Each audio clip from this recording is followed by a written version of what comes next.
Hello, David. How are you? Good. Can you,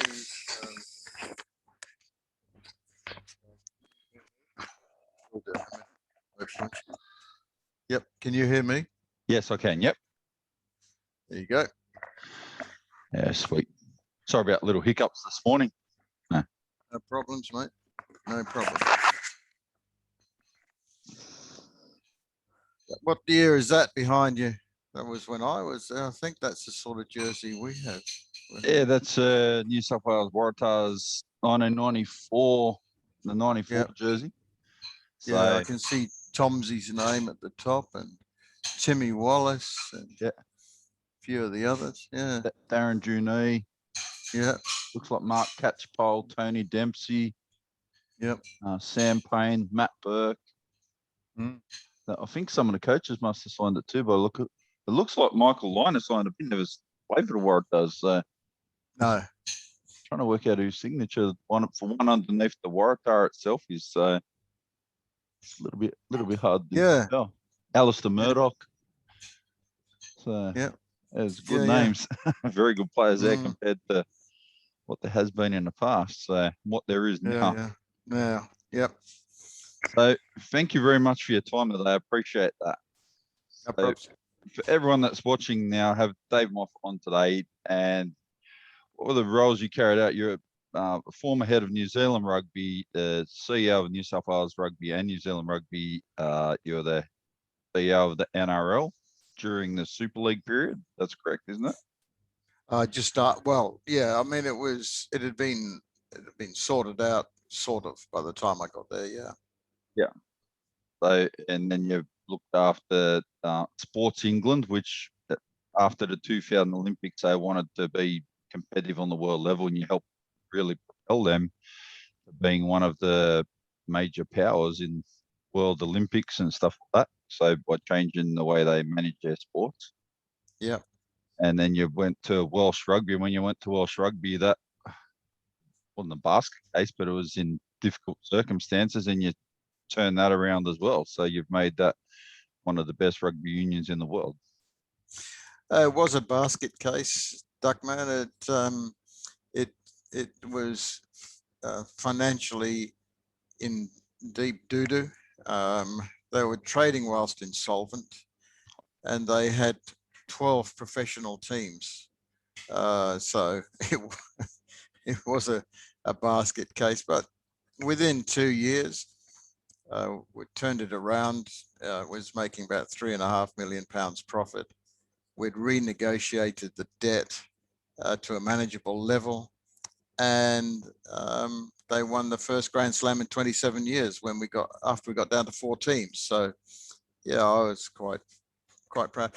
More than being proud at the time, I think I'm really pleased with the legacy of that, because Wales continues to be a strong contender now in world rugby terms, but they're still a bit of a shambles off the field. Yes, that's not real helpful. So I got told the club set up back in the early 2000s. So in between World Cups, they were all at war. So probably because they were trading insolvent, they were at war. They weren't doing particularly well in Heineken Cup and all the different sorts of levels they were in. They just united. They got this. You helped get their stuff together. And no, well, Welsh rugby will always be at war with itself. It'll never change. Yeah. Because of the parochialism of the valleys, especially the little towns in the valleys, and they think they've got a mortgage on parochialism, but then they don't understand the parochialism between Queensland and New South Wales, or between Auckland and Christchurch over in New Zealand. And parochialism can be a good thing, or it can be a devastating thing. And in Wales, it's devastating because they don't put aside their little valley towns' parochialism for the good of the nation, and in a rugby sense. And I don't think that'll ever change. So despite that, though, the national team has done well in in the last little while. They won the competition, the Six Nations, again this year. So, that's pleasing to see. Yeah. Yeah. So they were hoping to get the Grand Slam, win everything, win every game, and then France knocked that on the head, and they France did. lost to Scotland, so which was a good thing. So yes. I knocked them off the perch a bit there. So you're involved at the moment in Real Rugby. So can you give everyone a bit of a rundown exactly what Real Rugby is and the concept? Because I've got notes from when Chad to you last time, and Yeah. I really like the sound and the concept of it. And I think the idea can take off, because rugby, I think, is at a point where it's a bit on the stale side of things, except for the international level, and it needs a bit of a polish and shine to do something to make the game more attractive to the general public in particular. Well, we set out to make the game safer and simpler. We're not trying to usurp 7s or 15s. We sit right in the middle. It's 12 aside, but it's an authentic game. It's not like 7s or the version of it called 10s. It's 30-minute halves, and that's for a reason. It's going to be a very fast game to play and a referee.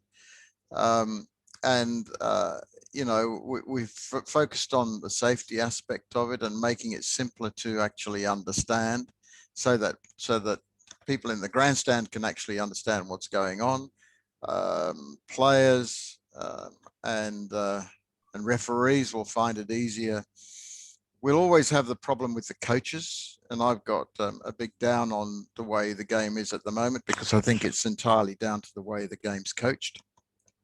And the coaches will get up in arms and say, "Oh no, it's not. It's the referee's fault." Well, having been a first-class referee, I know what happens. The referees eventually, they start out with good intentions, but then they get worn down and they just go back to the old ways. So it's simple from that perspective. I'm sure that parents out there are going to like it, because we take it from being a collision sport with almost no contestability, as it is in the 15-a-side game at the moment, to one of being a contact sport, but where there is a lot of opportunity to contest for possession. And I think once you get those elements into a game, then we can get it back to real rugby. Yeah, that's good, because it'll speed the game up. And as I said when we chatted before, you want to make the game more entertaining and exciting. And like at the moment, I'm 6'5", 150 something kilos. Rugby is built for that, but yeah, you don't want to have a 13-year-old kid that's literally 60 kilos or something like that, and that'd be like an average weight kid, 60 kilos, 5'7", against someone that's 6'5" and 125. And the thing is, you're getting that in that age bracket now, which didn't before. You want to be. I was talking to a good friend of mine yesterday. He was a fellow referee, and he's still involved with the referees in some capacity. But his son went to a private school in Sydney, and he was on the sideline watching his son playing against another private school, which basically had set about buying premierships, and they were filled with 115 kilo players. And his son came off and has never played rugby to this day again, because and the interesting thing is that my friend said that he was genuinely frightened for his son's well-being. And I think we're getting a lot of that. Now, that's up to World Rugby to fix that up. But one of the things that we do is we bring in the fatigue factor, right? So that, and we also are not, we say you can have 8 replacements, but you can only use 4. Yep. So gone will be the days of trucking on a half a forward pack with 15 minutes to go as impact players in a collision sport. You're going to have to be more judicious in your use of your replacements. And, yep. and this game is going to have to be played by and it still can be played. You could still play this game, but you're just going to have to make sure you're fit enough to play it. And that's what we want to achieve. But we'll see. I mean, we're hoping to play the game in the next couple of weeks as a trial, where we are also hoping to have it streamed so that we can get people to see it. So a couple of teams are going to be coached in it, and because in most areas it's going to be fairly easy for them to pick up, but not at the breakdown. The breakdown is the blight on the game at the moment, as we all see. And that's unfortunate because the existing World Rugby laws says that you can't go off your feet at the ruck. When was the last time we saw players on their feet? And that's what's in the law. And that's what I say about coaches. The coaches have looked at that law and say, nah, we don't want to play the game like that. We're going to play it like this. And World Rugby then says, oh, okay, rightio, if that's the way you want to play the game, instead of saying, well, go and find another game to coach. Yeah. Because it's a blight on the game. And we are actual fact are basically using the law that's in the book at the moment. You stay on your feet, and if you go off your feet, then you're going to get penalized. And then there'll be a contest for possession. That's going to be the biggest area, I think, for players to get to grips with the change, because at the moment they're just used to falling around on the ground and scrabbling around on what they call a ruck, which is nothing of the sort. Yeah. So what I think needs to happen in the breakdown, looking at it at the moment from having been a player, started on the wing, even though I was so big, I was very quick and kick with both feet. You ended up in the forward pack. You knew you were going to wear studs back in the day, and that tidied up a lot of stuff that happens in the ruck. Unfortunately, they've improved the safety in the ruck by removing some of that. Now they've got more people that just go, I'm just going to interfere with everything by just laying here because nothing can happen. But I argue that they've made the game more dangerous by allowing players to go off their feet, because what they then allowed was clearing out. Yeah. And we've seen some of the effects of that, and they say they've clamped down on that, but I still see it happening, and players getting injured. Whereas, well, we're saying you put your feet on a player, then you're going to be penalised. But you can only ruck the ball back, not the players back with your feet, and it'll take some time. But the whole essence of what we're trying to do is to increase ball in play time and ball in hand time. Yeah. So we're saying, if you don't want this situation to occur where you might get rucked, then get the ball out of there quickly. Yeah. And Duckman, it's the same. It's the same with the maul. The maul is the only part of the game where you're legally allowed to be offside, or stopping a player from getting at the ball, because it's legal, and it goes against the ethos of the game. Yeah. We say you take the ball into the maul, that's fine, and then you can continue to move the maul down the field. If you move the ball back one player, like smuggling it back, the ball's got to be out of the maul in 5 seconds. Yeah. And my friend said to me yesterday, but how are you going to know when the ball's moved back? I said, well, I suppose what you got to do is wear your glasses. If the referee's at the breakdown, they're going to see it. So yeah. I mean, it's so the whole concept of our game is to speed the game up and make it a contest. Yep. You take the idea, for example, that came in of, if you got a penalty and kick the ball into touch, you get to put into the line out. Yep. Right? Well, that's a double penalty. The penalty's the penalty. What you do with that is up to you. The consequences of that are that you shouldn't get another benefit by throwing the ball into the line out. So we say the other team gets the ball. Now that's going to stop this bloody rubbish of them kicking the ball into the corner and rolling maul for tries. Yeah. They can do that if they win the throw against the head, but why should a team be penalised twice for one offence, which is what happens? Anyway, so those are all, and what for your viewers and listeners, you can go and see the rules at www.real.rugby. And that's not a misprint. It is real.rugby. We got the .rugby name, which has been a fantastic thing for us to have got. So You've done a good job with that, because everyone else in the world tries to get anything .rugby or rugby at the end of it, .net, .co.uk, .au. It's hard. It's not easy to get the domain. So I don't know who owns it, but they're doing all right out of it. So yeah, there's a company in New Zealand that owns that, and they also own .basketball. And when you apply, really? and when you apply for it, you have to actually you can't. It just doesn't come through automatically. They have a look at your organization to see if you actually deserve to have the .rugby domain name. So it's a good thing to have, and they make it difficult. Yeah. Well, yeah, that's a good. You don't want to just be throwing it out there, any Tom, Dick, and Harry, because otherwise you'll tarnish the name of the actual game. So, well, I got an idea for you, Duckman.rugby, mate. That would be good, wouldn't it? I reckon that'll kick on all right. That is good. Duckman.rugby. Get some.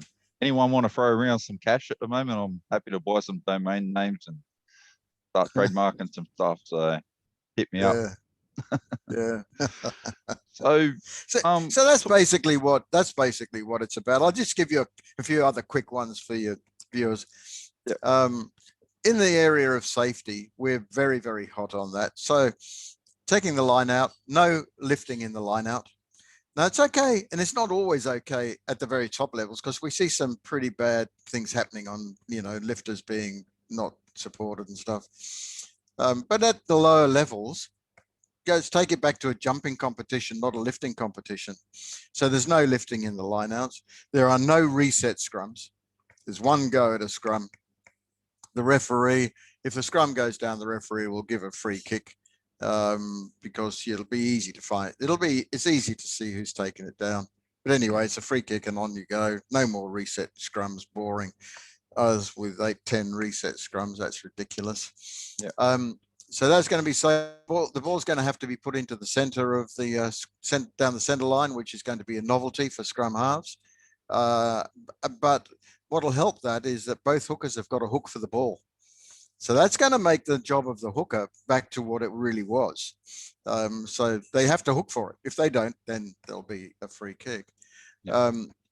So then if we go then to I've talked to you about the maul, and I've also talked to you about the breakdown and the scrum now. The other thing that we're doing is we're not allowing kick receivers to leave the ground to catch the ball. Nobody can. The kicker or the kicking team, because there's too many incidents. Somebody's going to break a neck one time because they've been taken out either deliberately or by mistake. So keep your feet on the ground, and that's another safety issue as far as we are concerned. But we're not taking contact out of it. It's a full contact game. Yeah. One of the biggest things, though, that we are bringing in is you cannot tackle above the waist. Yeah, that's good, because at the moment you get too many big guys. I see it in subbies when I still play, and shoot shield last time I was playing. The big guys want to nut up against other big guys, and they don't care if it bounces side out, deal with the consequences later. But they'll literally just come through and throw 125, 130 kilos of player, anything. They don't care. They just know they're going for the big hit. You're not supposed to shoulder charge, but as long as they sort of make an attempt at tackle, they don't care. And you're knocking people out from that sort of stuff, because when you misjudge it, you have broken jaws and shoulders. You take people out sideways while they're not watching, and that's just terrible. So. But that's the whole issue about this collision sport, right? And especially in the tackle. So, you've got these 225 kg guys hitting each other, coming to a shuddering stop. Your brain keeps moving inside your head. That's the problem, and so you're getting this cumulative effect. I'm not an expert in it, but I just say, well, that seems to me to be, a lot of what's happening. But I'll ask you a question, mate. When do you think we're going to see the first 1 ton pack? We're very close to it now. Oh. 1 ton pack. Now, nobody that I've come across is actually talking about the idea that actually we're going to see 1 ton packs very, very shortly. And so when you get 2 tons, if they're both around, 950, 1 ton, but 1 ton, 2 1-ton packs crashing into each other. But they don't crash so much, but they're still exerting a lot of pressure. That's where we're going with this obsession with size. Yeah. Yes, right. It is crazy because it's just they're using the big players as weapons. Like even when I coached, I had big guys when I coached the Blue Mountains in 4th grade and 2nd division. And to be honest with you, the other teams were intimidated by it because put these guys, their focus was stay in the middle of the park. When you get the ball in a good area, I'm going to use you to bulldoze people basically, and I'll make up for your shortcomings in fitness and that by keeping you in the middle of the park. We use them differently so they wouldn't both be on the same time because they didn't have the legs to both be on the same time. And it's got its own purpose, and the purpose was to run over people and crush them pretty much. So, and you're allowed to do it. Allowed to do it. So I referred to rugby league as 5 tackle kick once, and which is what it is, right? Even now, I mean, that's what that game is. Unfortunately, our game has become kick and defend.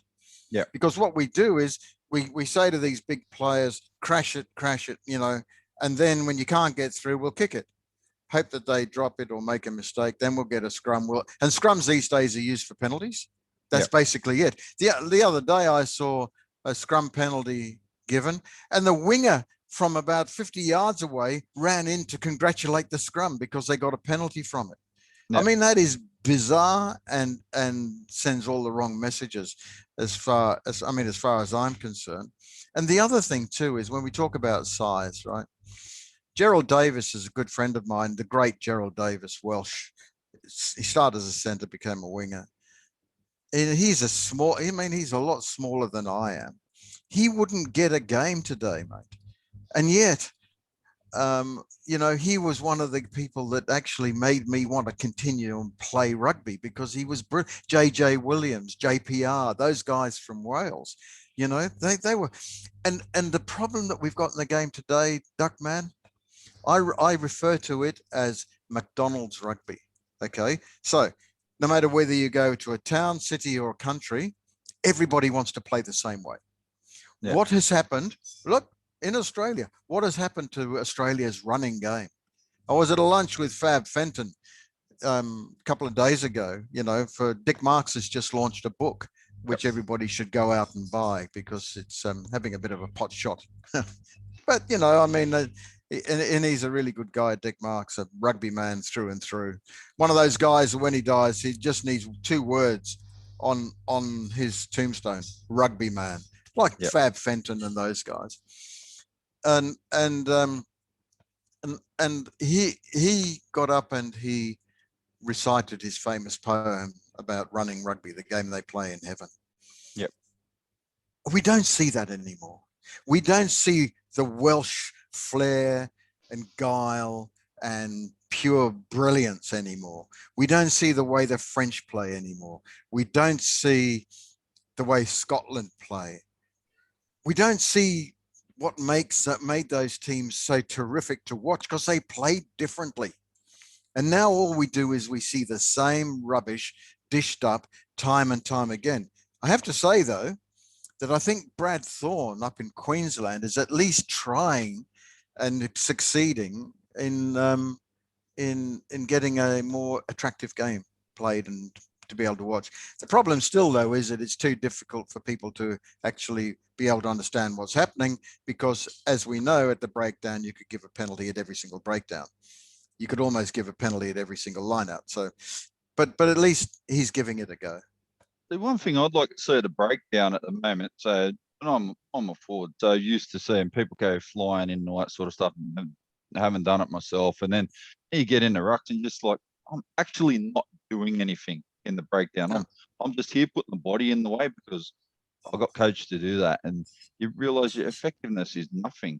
But what needs to really happen is sort of take a leaf out of the golden oldie style. You take the ball in, the ball goes to the down, goes to the ground. You get one contest at it. You didn't get it, bang, retreat, let the ball come out and move it. That will speed the game up a lot all on its own. So, yes, it would. But what we've seen at the moment is because it's so difficult to get the ball at the breakdown without giving away a penalty, oftentimes, what they're doing is they're not committing anybody to the breakdown any longer. They're all going off their feet, the 1, 2 or 3 players that are there. The rest are fanning out across the field. So there's no room, you know. Yeah, you see guys, the referee says in the rule book that they want you to be like a plane taking off, not literally. I've seen a few planes take off into the air, feet through the air like a missile. So there's no staying connected to the ground anymore. So, but the law book says that the game is to be played by players on their feet.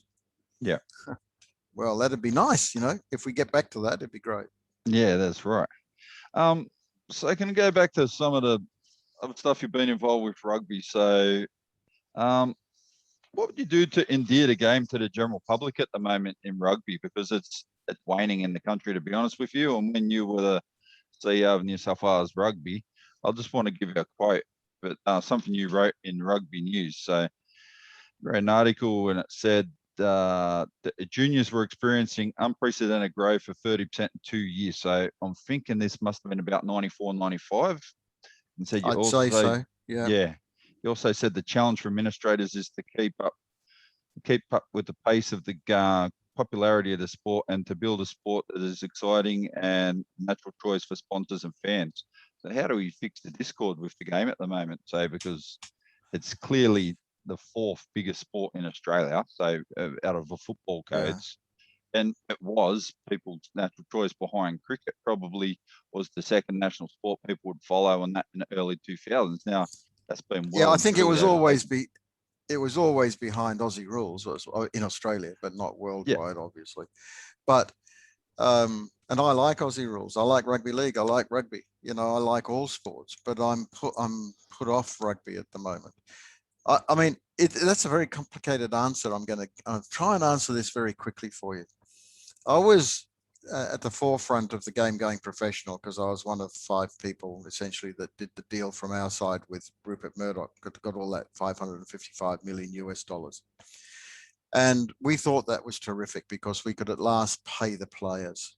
Who were being paid in all sorts of different ways, but not enough to actually make a career out of it. So that happened.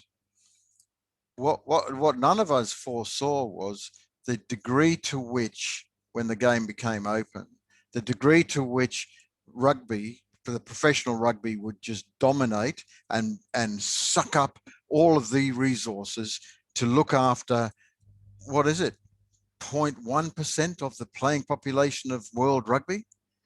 And the game left the community game behind because all they were interested in doing, administrators, and I was guilty of that until I got to Wales and realized that, it was all very well to go from 12 to 4 teams, but if we didn't have a strong underlying club competitions, then that wasn't going to continue to work. Yeah. But that is still the case, right? It is still the case where professional rugby, for those small infinitesimal number of players, is gobbling up all the money. And not what we've seen with COVID is a lot of the unions are so strapped financially now, they're even having trouble keeping up with the payment of their players. And I'll get myself into trouble here with a guy who's, I think, doing a pretty good job at the Australian Rugby Union since he's come in, McLennan, the new chairman, and he's got a good CEO now with him, Andy Marinos. Yep. I'll get offside with them because I will have to say that there are too many players that haven't got the quality to be called professional rugby players. It's the same in rugby league. You know, I've watched some games in rugby league, and we now got this 2-tier rugby league competition, and they want to expand it. I mean, I think that would be great for rugby if they did that, because it's just going to, it's going to make it even harder for that competition to be a competitive competition, which is what you want in any sort of competition.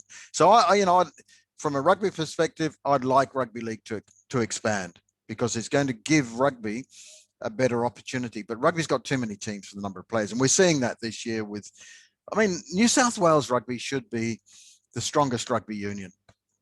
look at them. They lost again, only by 2 points, this time to the Brumbies last night. They parted ways with Rob Penny, which didn't surprise me, but they should part ways with many more people. The entire board should go. They were the people that put him there. They're the people that have actually been there for so many guys like Roger Davis. He should resign today because he's been responsible for making decisions that have got them where they are. Yeah. And, and so have the board. But the interesting thing, rugby around the world, and I've been around the world, is that the coach will go, the players that go, but the board goes on forever. And they're the ones making the decisions. That's one thing. But it's not all bad news, because you've got some good guys now, I think, going to turn around Rugby Australia. What they need to do, I think, is to face up to the reality. They haven't got enough players for 5 teams. And what they're doing by having 5 teams is they are not deliberately, but they are affecting the rugby brand. Because you look at the number of people that turn out to watch New South Wales. People are not in love with them anymore. Yeah, that's right. They're not in love with rugby. So you've got to get them to love rugby. And what helps is winning. So if you could go back, I'm not saying you go, and the chairman said that you can't, contract to greatness, but you can. And I showed that with Wales. Not forever. Go back to 3 teams with a plan to increase it when you can. You've got to get people to become lovers of the game again. So that means you've got to change some of the laws. You've got to have even competition. That means, and I've been advocating this since about 2007, a strong trans-Tasman competition, right? New Zealand's most likely got not enough players for 5 really good teams, so they should have 4. They should be 3 from Australia and perhaps 1 from the islands. Make a 10-team competition to start with. Yep. And that would be fantastic, because it would be competitive. It would be something, it would be even, it would be authentic. And then have a plan to expand. You don't have to do it all at once. And the 2 teams, I'm afraid to say this, but the 2 teams that I would let go would be Melbourne and the Brumbies, because the Brumbies is in the middle of New South Wales, right? The ACT. Yep. And that's going to annoy the hell out of the Brumbies supporters. But there's an opportunity. There'll be perhaps an opportunity in the future. But the game has got to move on.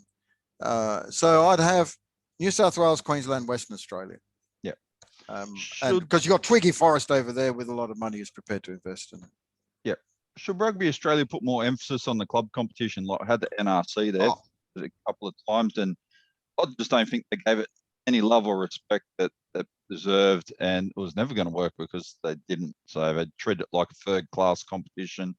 And it was never going to work for one reason and one word: tribalism. Yeah, lack of it. But you can't. You can't. And that's what they're finding a little bit in New Zealand, even with the success of their Super Rugby teams, right? If you ditch tribalism, you basically ditch the reason for people to go and watch it, which is why the Shoot Shield is undergoing a renaissance, getting bigger crowds than a lot of Super Rugby games. And you go down to Rat Park, which is a walk away from where I am now, and you see the success that they've had, but the sheer love that people have for Rat Park itself, and for the Warringah Rats, and the universities, Randwicks, and all those sort of clubs, because it's tribal. And the NRC was never going to work because it wasn't tribal. I would actually like to see an interstate club competition at the end of the season of the top 4 teams from Sydney and 2 from Brisbane, or whatever it is, and 1 from Melbourne, Adelaide, Perth, whatever. And play a competition at the end of the season where you've still got those top clubs playing. And what I'd do is go a little bit further. I would then say, and here's a pool of Super Rugby players that don't play for any of those top 8 clubs, right? But they'll go into a pool, and you will be able to bid for the two of those players to come and play with your club, right? So that gives them more rugby and at a higher level. So there'd be a bit of excitement. You could have a television event, a little bit like the IPL, about which of these players is going to go to your club and what have you. I would do that. And I think that would work because it would be tribal. Yep. It'll engage a lot more fans. Just got to have a look. They tried to make it all work with the NRC twice, and people just don't buy into it.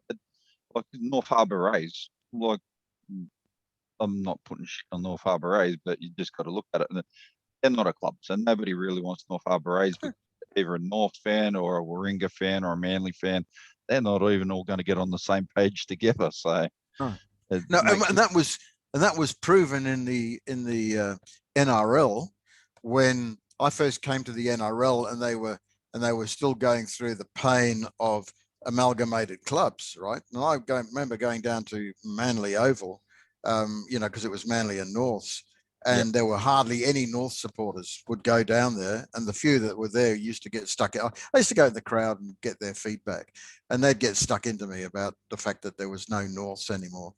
And they're talking about expansion into Brisbane, right? Which of rugby league, and I'm on rugby league, right? And I can't see that working other than it's going to dilute the support for a Brisbane club. If they're going to expand, why wouldn't you get Norths to go up to the Central Coast? They've got a ground up there, huge rugby league population. They've got a leagues club across the road. Why not do that rather than another club in Brisbane? And then I saw Rebo's comments in the paper today about, perhaps some Sydney clubs have got to relocate. Well, that's what AFL did, and they've done it successfully because you have to look at the Swans and the Brisbane Lions. You could do that, but before I did any of that, I would look at saying to North, why don't you come back into this competition on the Central Coast? Well, that's a logical step. We've got the stadium, like a quality class stadium. We've got supporter base. They've got everything. You only have to move them, so and you have to be located there. It's a simple geographical setup. So. Absolutely, but I don't run anything at the moment, mate. So, I suppose I've got that. Well, I've always said what I think, but I've got that sort of a little bit of room to be able to say, well, this is what I think I'd do. That would give Norths back an identity as well, which is what they craved. I mean, I was there with the Rabbitohs, I went along, sat with George Piggins, and I had an old, from a New Zealand rugby days, Steinlager jacket. Yeah. And it happened to be green with red piping. I didn't realize until I got out of the car, but it was too cold not to wear it, so I wore it. Interestingly enough, as I walked up the grandstand with George, I got absolutely slammed. And George got on the thing and he said, listen, at least he's turned up, Yeah. And I kept the party line, right? I kept because, and I've always done that. If somebody makes a decision and I'm told to, like the board, which did, Souths is going, right? Then I'm behind that. I can't say privately what I think. Yeah. What disappointed me about the fact that News capitulated, News Limited, was I didn't find out until they had actually done it and announced it. Their own chief executive wasn't told that they had capitulated and let Souths back in. And that was the beginning of the end for me with that organisation, because I wasn't going to tolerate that sort of behaviour. Did Ian Frickberg have anything to do with the fact? I know you told me how he got you across into the NRL position in the first place as CEO. Did he manage much of it after that, or? Oh no, Frickers. No, that wasn't Frickersberg. Frickberg was a genius at selling broadcasting rights, and a genius at it, mate. And he was one of the five of us. There was myself, Frickberg, and then the chairman of South African, New Zealand, and Australian rugby unions. and Frickers, you know, he was immense. You know, he's a really big, larger than life character, person and character. But no, he wasn't involved in the administration of rugby league. But he certainly was helpful in getting. We got a really good deal when I was there, and Frickers helped us get that as time was a lot more, and News Limited paid a lot more for rights of a competition that they actually owned. So and Frickberg did that deal. Yep. So at the moment, I look at rugby as haven't been a player coach, haven't been an administrator in rugby yet, probably thankfully. But I look at it as a lot of people in rugby union in the board level now and player levels that feel that rugby union owes them something, and they think they should be paid when, like you said, the standard of their quality and play. And you've got to consider factors such as rugby union doesn't generate as much money as it did to pay players really below a professional level. There's people who think they're entitled to money that is probably not there. Do you think that's a fair assessment, or do you think that the game should focus more on an amateur setup and only worry about professionals at the top level? They've got to get the balance right between the professional and the community game, right? The big problem in '95, when the IRB, as it was then, declared the game was open. Not that the game was professional at certain levels. So when I got to Wales, you got 6 division clubs in the Welsh players because they said, well, the game's open. Now that was at the time in Wales, that's like paying me to play golf. It's bizarre. Why would you pay to play at that level? And hopefully that's not happening here in Australia down into the subbies level. But no, I don't think it's an issue of entitlement. I think it's an issue of the players saying, well, there's money there and I can get paid, you know, and I can be a rugby player. I just contend that right around the world, there's not enough players for the number of teams worldwide. Yeah. So you were instrumental. Yeah, I was just going to say you were instrumental in helping Penrith come into the Shoot Shield and Canberra, Newcastle as well. So that's a really strong thing that you did, and that's helped obviously kick off the Brumbies and everything. But how do you engage? How do you get Penrith to be better? Like they're struggling now, so what would you do to help strengthen them? Okay, so it was always going to be a difficult one, Penrith, and there, I guess there's a large Pacific Island community out in that part of the Western. So they're going to form the nucleus of anything that you do out there.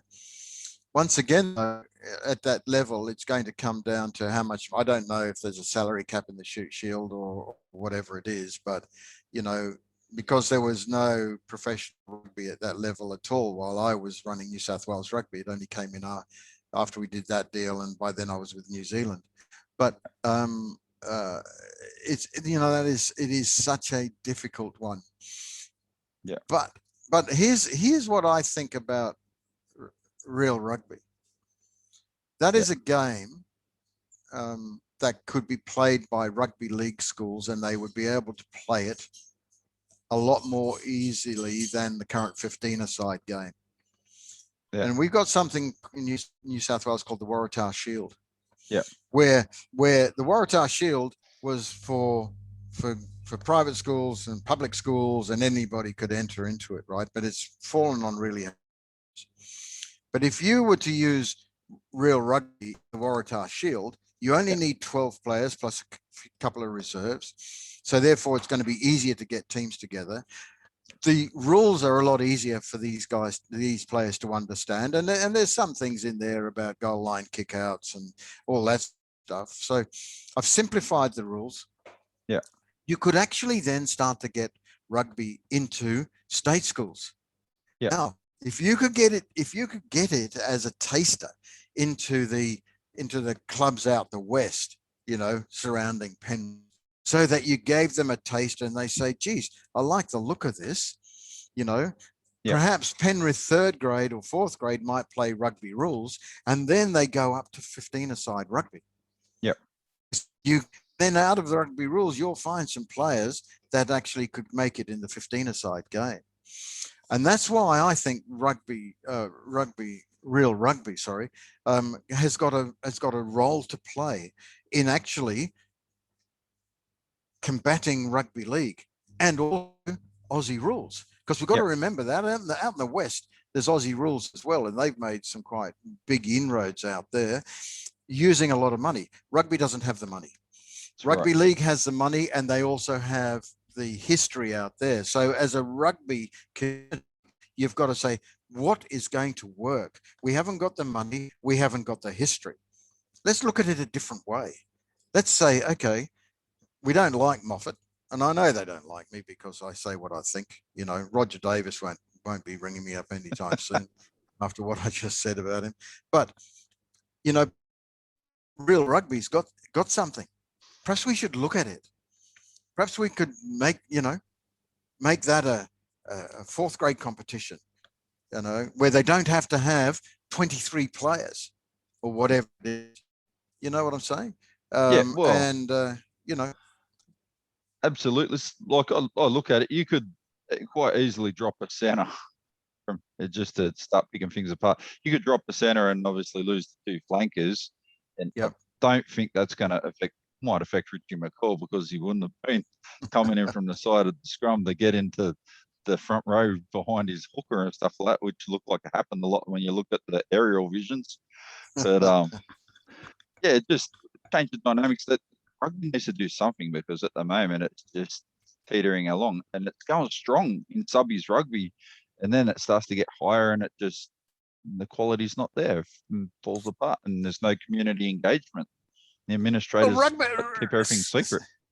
Subbies is perhaps a good example. You know, is it called first Kentwell Cup still in subbies? I'm not sure. Yes, it is. Yep. You know, yeah, Kentwell Cup. So you wouldn't have it in Kentwell Cup, but perhaps when you get down to the lower cups, you might say, well, let's give this real rugby a go, and see, you know, whether that's suitable for these guys. They only train once a week, right?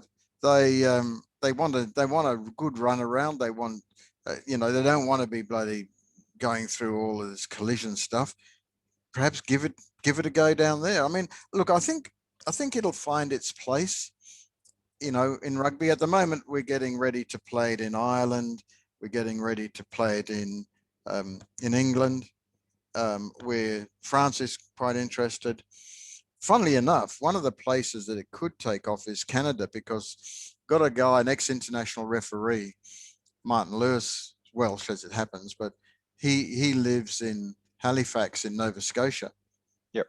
And he's full on behind this, and so is the Nova Scotian Rugby Union. They would like to see it trialed, and they want to trial it across Canada because they think that it would be really good for Canadian rugby. Yep. You know, and so it's going to be horses for courses. You take Sri Lanka, for example.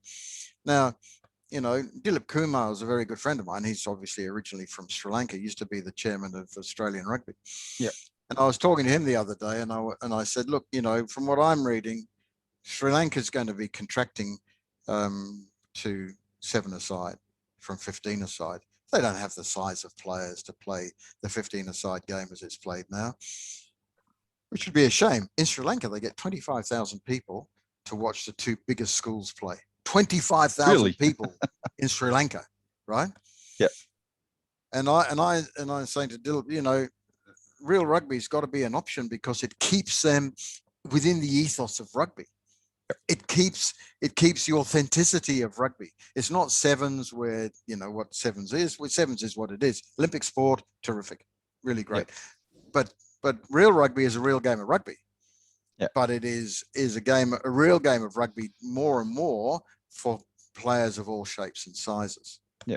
And it's 30 minutes each way, and it's 12 players, and it's almost wham bam, thank you, ma'am. You know, it's yeah. And I think the parents are going to like it. Yeah. One thing I like about real rugby, when you told me about it when we chatted last time, It was 7-point tries, no penalty goals, and 2-point conversions.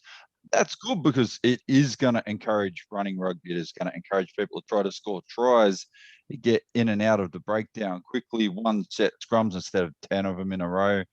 And it just brings back some excitement. People have to work athletically better and skills-wise better across the board, reading the game, ball hand skills, eye hand coordination, and all this sort of stuff, making decisions. Because you got more space, you got more room, and you can pick out stragglers easy. If you're fit, you'll find holes where you can cause a lot of damage. So, yeah, it's actually 7 points for a try, 2 for a penalty, no conversions, and no drop goals. Yeah. So so what that means is that the try is worth 3.5 times the penalty. Yeah, that's good. That's what you want. Because I've seen too many games. I love rugby, but I don't know how many times I've seen the Wallabies lose games playing in the Northern Hemisphere, 15-12 or something, and we scored 2 tries, and Scotland will kick 5 penalty goals or something, because that's just what happens. So yeah, so if you had our scoring system, even if they just use the scoring system, in a situation like that, your team scoring 2 tries would still kick 5 penalties, because it would be 14-10. That's right. Yeah, that's a good thing. That's a good thing for rugby, but just over the whole concept of it is good. So I like the idea of it. So I like it. They don't want to encourage people taking drop goals as well, because that can, although I've done a few in my time, so it doesn't help or speed or promote the game up anymore either. So did you did you follow the Zinni mode? Did you, kicking field goals? Yeah, I've done that. So I won a game for Hawkesbury Valley, won 3-0 against, I think it was King's Old Boys, that kicked the field goal from about 25 metres out. Got blasted for it until we got the win. Then everyone thought it was the best thing ever. So no one complained about that. So they didn't like that I took the fullback out with a big hit, but field goal was all good. So yeah. But no, it's good. So in the management of the game, in the different roles you've had, what do you think your legacy as you left, particularly for New South Wales rugby? I think just my overall legacy is that I've never been afraid to speak my mind. There could be more of that. But I've also left the rugby unions that I've run in better shape, right? New South Wales was in debt when I got there. It wasn't when I left. New Zealand was heading into debt. And, by the time I left, it had $68 million in the bank, and similarly with Welsh rugby. But in terms of New South Wales, it's difficult because I was there in 95, and I think whatever legacy I might have left there were, so many other people have been in there and had a go. I mean, they've had such a turnover of as I said before, coach and chief executives let go, but the boards go on forever. So I don't know if I left any legacy there, really. Certainly not a lasting one. Yeah. But I think there's so much dissatisfaction now with New South Wales rugby.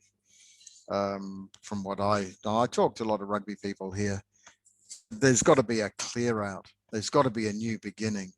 Get some new young people in there with good ideas. Get rugby people in there. Yeah. And preferably not from just one club or an association with one club. Get a good spread of rugby people on the board. I don't know about the new chief executive because I've not heard much about him. He didn't have so he's got an opportunity to prove himself. But I like what's happening at Australian rugby at the moment, with McLennan and also with Andy Marinos there. And I know Andy very well. And I think at Australian rugby, but the biggest problem they've got in Australian rugby is that nobody plays the game anymore. Yeah. And that's going to have an effect on how much you can sell your broadcasting rights. And they're just about to lose Qantas, which is going to be, so they've got to find different ones. And then they're starting to flirt with the idea of this outside investment. And New Zealand is doing that as well, and they've done it already up in the Northern Hemisphere. The word of caution I'd say about that is that these investors in these, companies are not benefactors, mate. They're not going to give you a bunch of money just because they like you. They're going to want a return on their investment. And to get the return on investment, they'll give you a chance perhaps for 12 months. They might even give you a bit longer runway than that. But at some point in time, they're going to say, if you continue down this road, we're going to lose a truckload of money and we're not going to do that. So you're going to have to do some. We don't like the constant reference to head injuries and the litigation that might come. We don't like the way the game is being played and all that sort of thing. Yeah. So that could bring more pressure if they go down that road than they necessarily need. I'm not saying it's a bad thing. You've got to look at every option for getting money into the game. But if it's got, News Limited, for example, they put billions of dollars into the game here over the 10-year period, more 20, that they were brought for Australian rugby. Yeah. And millions of dollars wasted on ball.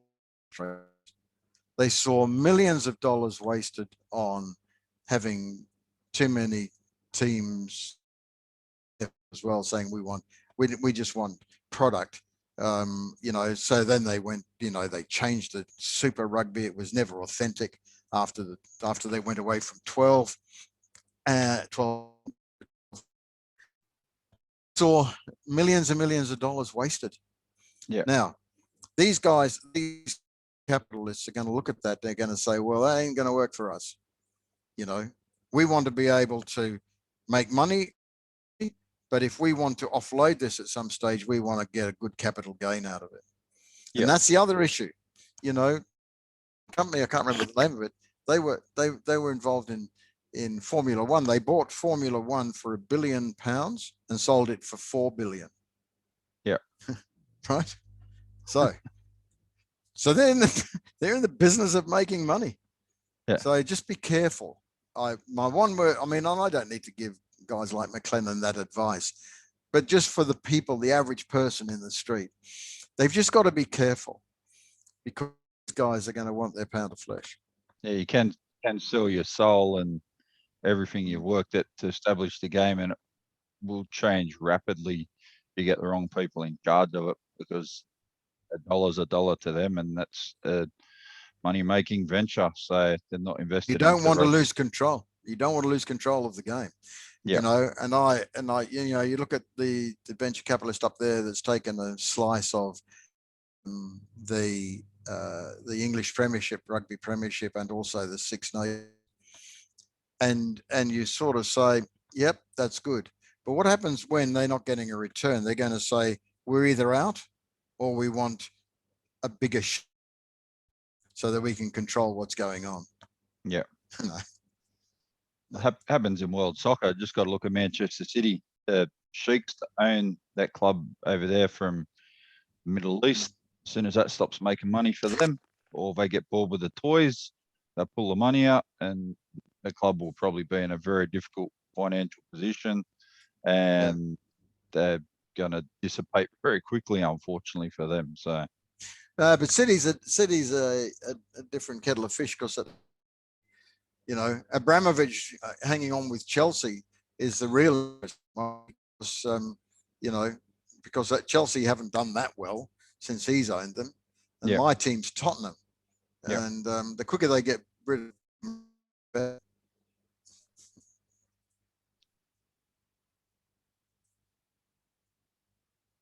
Did you hear that? No, I missed some of that. Sorry. Oh no, I just said my team is Tottenham. I think I was a Tottenham supporter before I was born. And the quicker they get rid of Mourinho, the better. Oh, they've got him. Like he's treating that. Do you know what he's got though? He's got a £30 million guarantee if they sack him. I'd love to know how these guys get this stuff built into their contracts, because I follow Glasgow Rangers And we just won our first competition in 10 years and been through all sorts of turmoil and the snake oil salesmen telling us, oh, do this, do that. And we have people come and try to get what they can out of the club and turn that into a bit of a basket case. And it's taken 10 years to turn it around. Yeah, but you've got one of my very favourite players, even though I'm a Spurs, in Gerard, managing them. You know, he's very good. He's a very professional operator. So great player too. Yeah, I reckon he could pull the jersey on now and still do the job, and he'd be punching up around 38 to 40 years old or something like that. So yeah, I'm not sure I could say that when I was 38 to 40, but I could still even keep up with blokes around the paddock. So in low-level soccer.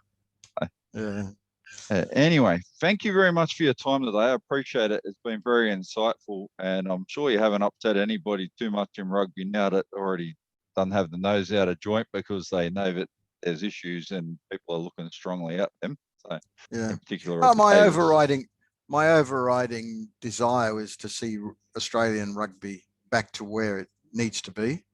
I'm not, I don't say back to where it belongs because, you know, that's something that you earn, but where it needs to be, and playing Australian style rugby. That's what I'd like to see. And I think they can do it.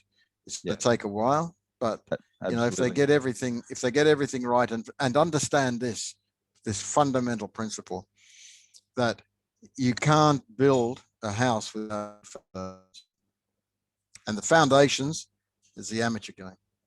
That's right. Yep. There needs to be more emphasis on building the amateur game and the schoolboy level and continue to work up. So. Okay, mate. Yeah. Right. Thank you very much for your time. Thank you, mate. We'll chat again soon. I'll be uploading this onto Duckman TV on YouTube and on Facebook later today. So thank you for listening, and thanks for your time.